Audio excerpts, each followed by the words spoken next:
The phone trembled in Amy Velarde's hand as she dialed 911, her voice breaking into a frantic wail. "Oh my God, I need somebody out here, they're all dead. My mom, my grandma, my stepdad, oh God." The operator's calm questions were drowned out by her sobs, painting a scene of unimaginable horror inside a quiet trailer home in Pendleton, South Carolina. On that chilling November day in 2015, 4 lives were brutally extinguished, leaving a community reeling and detectives grappling with a gruesome quadruple homicide. But what if the voice on that 911 call wasn't a grieving daughter's cry for help? What if it was the first act in a chilling performance by a cold-blooded killer? For true crime enthusiasts craving a story that unravels layer by layer, this is a case that will keep you guessing until the final, shocking revelation. Stay with us as we dive into a tale of betrayal, greed, and a secret that festered for nearly a decade. Because if you look away, you might miss the clue that ties it all together. Background and setup: Pendleton, South Carolina, is the kind of small town where neighbors wave from porches and secrets are hard to keep.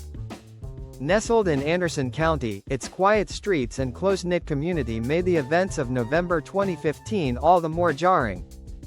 At the heart of this tragedy was the Scott family, Mike and Kathy Scott, both in their late 50s, who shared a modest trailer home with Kathy's mother, Barbara Scott, and Mike's mother, Violet Taylor.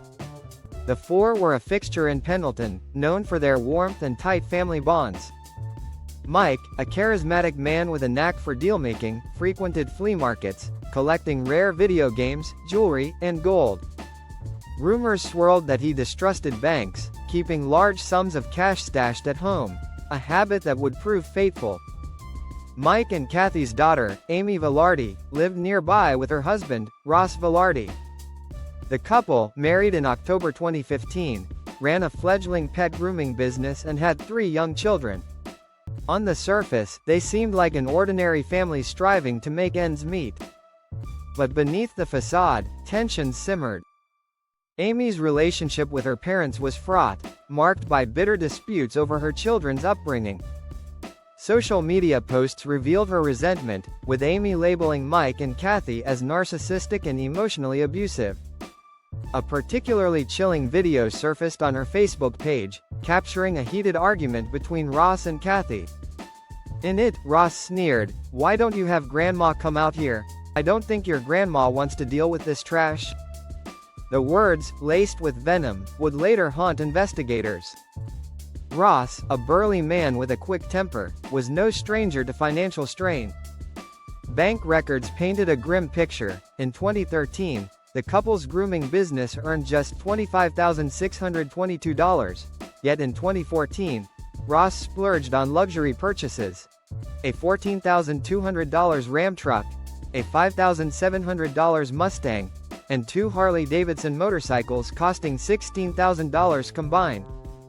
With an income of only $33,000 in 2014, their spending defied logic, pushing them to the brink of bankruptcy. Desperate for cash, Amy and Ross lived in a single-wide trailer, their dreams of stability slipping away. Meanwhile, Mike's rumored cash hoard loomed large in their minds, a tempting solution to their mounting debts. As Halloween 2015 approached, Pendleton buzzed with festive anticipation. Amy and Ross claimed they spent the weekend visiting Ross's parents, returning home on November 1st.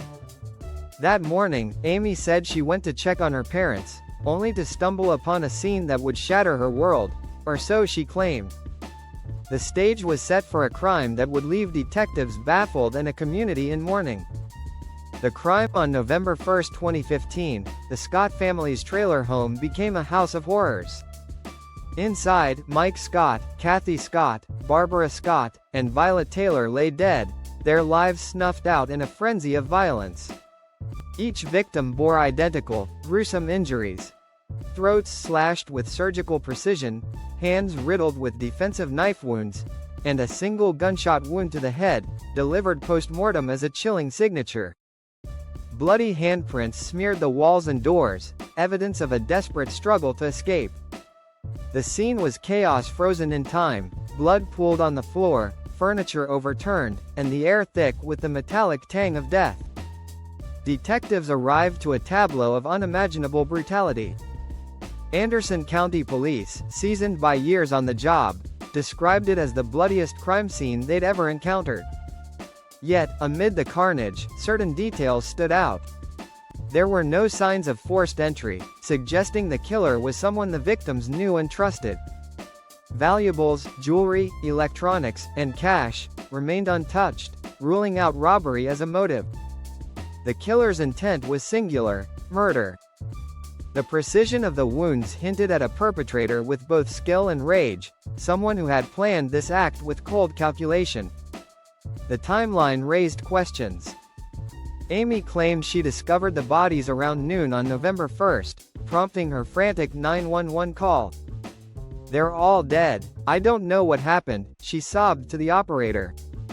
But neighbors reported no unusual activity the previous day, and the bodies showed signs of rigor mortis, suggesting the murders occurred late on October 31st or early November 1st. The lack of witnesses in a tight-knit community added to the mystery. Who could have entered the Scott home, committed such savagery, and vanished without a trace? As police combed the scene, they found bloody footprints leading from the living room to the back door.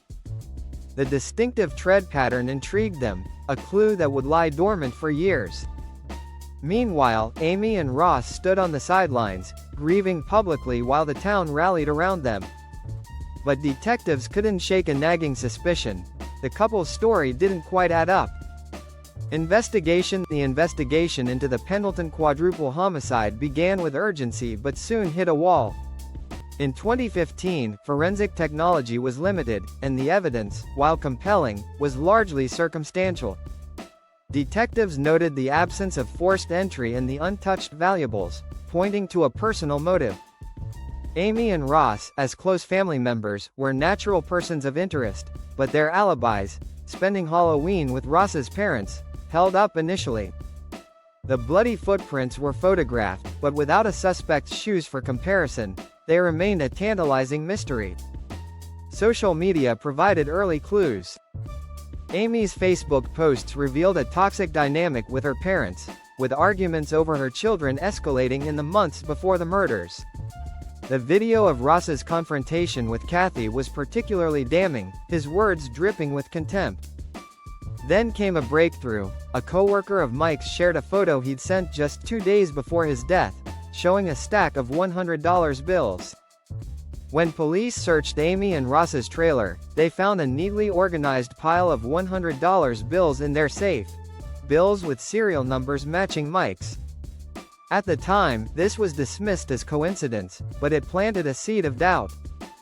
Financial records deepened suspicions. Amy and Ross's extravagant spending in 2014, despite their meager income, suggested they had access to unreported cash.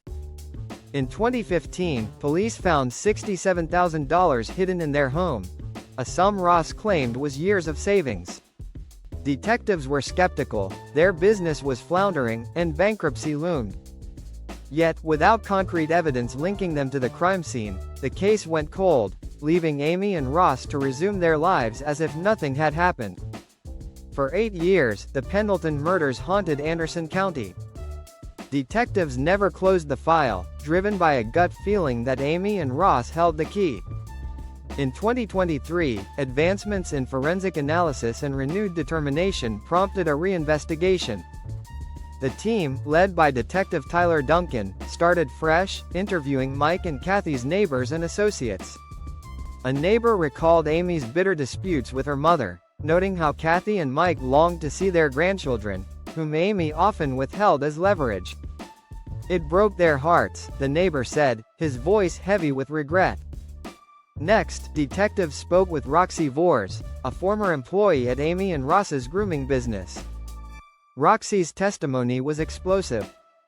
Months before the murders, Amy had made a chilling joke to Roxy. "Want me to take care of your problems? I know how to make people disappear."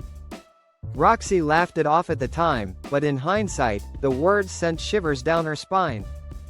She also confirmed the couple's financial woes, recalling heated arguments about money. They were drowning in debt, Roxy said. Amy hated her mom for pulling the plug on her dad years ago. She never forgave her. The most damning evidence came from an overlooked source: CCTV footage from a gas station near the Scott home on October 31, 2015. Detectives spotted Ross exiting the station, wearing a distinctive pair of Asics Gel Speedstar 5 shoes. The sole pattern matched the bloody footprints in the trailer, a match confirmed by the shoe manufacturer. This was no coincidence, the pattern was unique to that model. Ross had been inside the crime scene, contradicting his claim of never entering the trailer that day.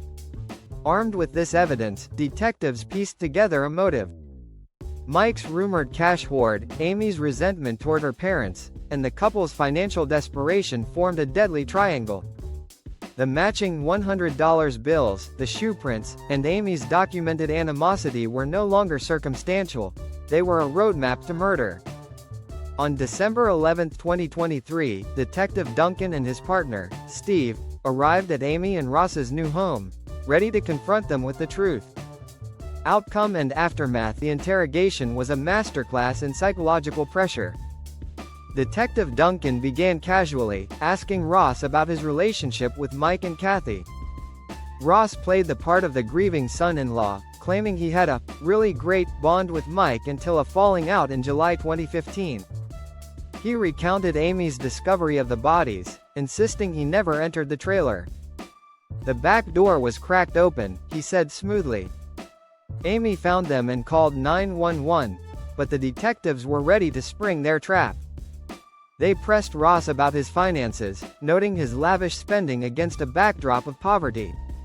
Ross doubled down, claiming their grooming business earned nearly $100,000 in 2015, a lie easily debunked by bank records.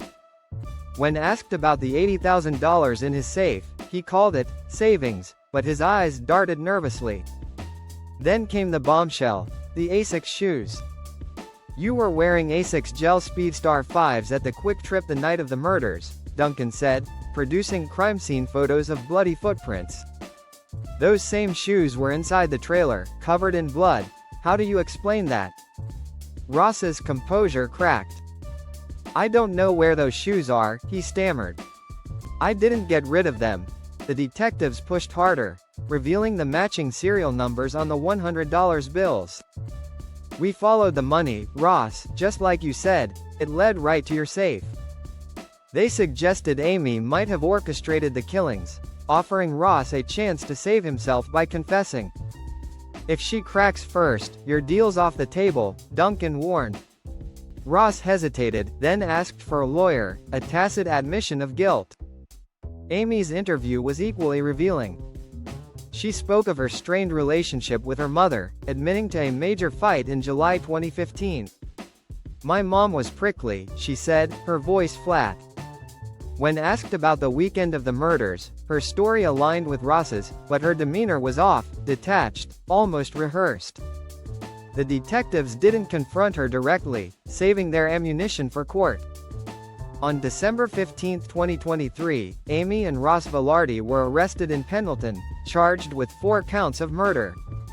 The community, stunned by the betrayal, grappled with the reality that the grieving couple had been the perpetrators all along. Held without bond, Amy and Ross awaited trial, their next court appearance scheduled for late 2025. The case sparked heated debate online, with true crime forums dissecting every detail. Some speculated Amy was the mastermind, manipulating Ross into killing her family for the cash. Others believed Ross's temper and greed drove the slaughter. The truth, likely a mix of both, would emerge in court. The Scott family's loss left a void in Pendleton. Neighbors mourned the vibrant couple and their mothers, whose lives were cut short in an act of unthinkable cruelty. The case exposed the fragility of trust, even among family, and the devastating consequences of greed. As the town healed, the Velarde name became synonymous with betrayal, a cautionary tale whispered in quiet conversations. Closing reflection: the Pendleton quadruple homicide is a stark reminder that evil can lurk behind the most familiar faces. For 8 years, Amy and Ross Velarde hid in plain sight, their secret buried beneath a veneer of normalcy. But truth has a way of surfacing, and the tiniest clue, a bloody footprint, a serial number, can unravel even the most carefully woven lies. As we reflect on this tragedy, we're left with a haunting question. How well do we truly know those closest to us? In the end, the Scott family's story isn't just about loss. It's about the relentless pursuit of justice, and the hope that even the coldest cases can find resolution. Let their memory be a call to cherish our loved ones, and to never take trust for granted.